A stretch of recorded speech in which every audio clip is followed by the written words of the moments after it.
Doctor Yunus দেশের জন্য এত কিছু ত্যাগ করে দিলেন।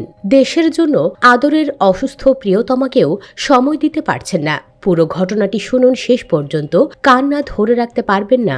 আফরোজা ইউনূস জাহাঙ্গীরনগর বিশ্ববিদ্যালয়ের পদার্থবিজ্ঞান বিভাগের অধ্যাপক ছিলেন।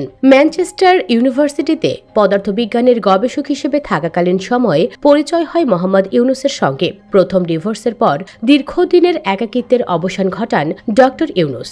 আফরোজা ইউনূসের সাথে বিবাহ বন্ধনে আবদ্ধ হন। প্রধান উপদেষ্টা হবার পর অনেক জাবিয়ান ইউনূস স্যারকে জাবির দুলাভাই বলে সম্বোধন করেন। আফরোজা ইউনূসের বেড়ে ওঠা কিন্তু ওপার বাংলায়। কলকাতার বর্ধমান শহরের রানীগঞ্জ বাজারের কাছে লস্করদিঘি এলাকায় আফরোজা ম্যামের শৈশব কৈশোর পার হয়। সেই সূত্রে ইউনূস স্যার কলকাতারও জামাইবাবু।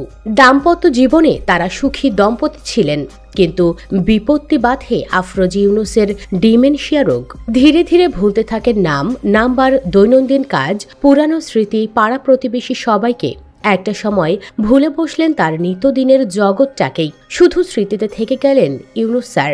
ডিমেনশিয়ার প্রথম স্টেজে আছে কিনা সেই নিয়ে আমার ডাক্তার অনেক চেক আপ করেন এক সময়। সেই কারণেই এই রোগ সম্পর্কে আমার জানাশোনা আছে।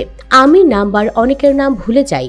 অনেকে হয়তো কষ্ট পান আমার এই আচরণে, কিন্তু আসলেই আমি ভুলে যাই। মনে রাখতে পারি না অনেক কিছুই। পুরনো অনেক স্মৃতি একদমই ভুলে গিয়েছি। বিশেষ করে প্রথম বিয়ে, সংসার, এসব কিছু স্মরণ করতে গেলে আমার পুরানো ছবি দেখতে হয়। তো এসব ফেস করছি। আরো অনেক কিছুই আছে। আমার শুধু তাদের কথাই স্পষ্টভাবে মনে আছে যাদের সাথে খুব ভালো সময় পার করেছি, যাদের সাথে খুব সুসম্পর্ক ছিল।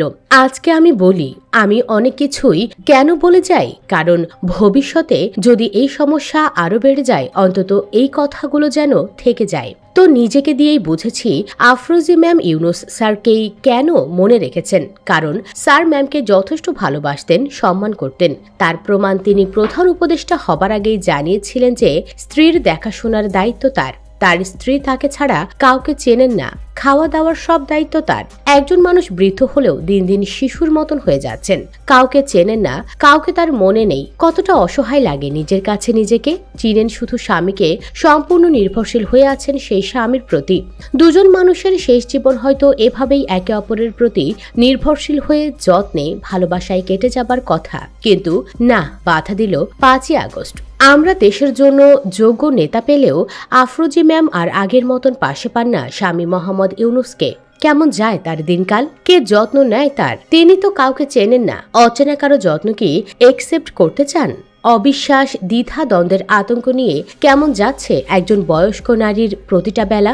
সম্মান, সুখ, বিলাসিতা, শান্তি, স্ত্রীর প্রতি দেখাশোনার দায়িত্ব সব রেখে একজন ব্যক্তি এই পচে যাওয়া দেশের জন্য নিত্যদিন ছুটে বেড়াচ্ছেন এক প্রান্ত থেকে আরেক প্রান্তে। দুর্নীতির বিরুদ্ধে রীতিমতো অঘোষিত যুদ্ধ শুরু করে দিয়েছেন।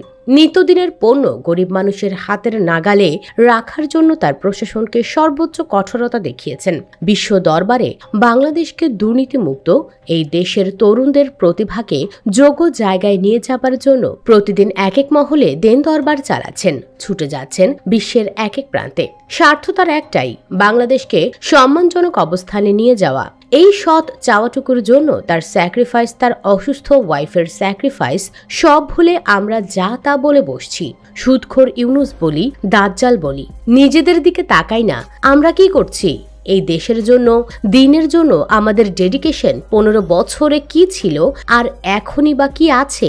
জবাবদিহি শুধু ইউনূস স্যারের হবে না, আমাদের মতন অধম, অকৃতজ্ঞ, নালায়েকদেরও হবে। তবে ওই মুনাফিকদের বিচার আগে হবে যারা ইনসাফের সংগ্রামে মুখে কুলুপ এঁটেছিল। এবার আপনিই বলুন, দেশের জন্য এর চেয়ে বড় ত্যাগ কি আর আছে? এরপরও মানুষের মতো দেখতে অনেক প্রাণী ওনার সমালোচনায় ব্যস্ত। আমরা চাই ইউনূস স্যার আরো 5 বছর থাকুক এই দেশের জন্য। আপনিও কি চান আরো 5 বছর থাকুক ক্ষমতায়? চাইলে কমেন্ট বক্সে ইয়েস লিখুন।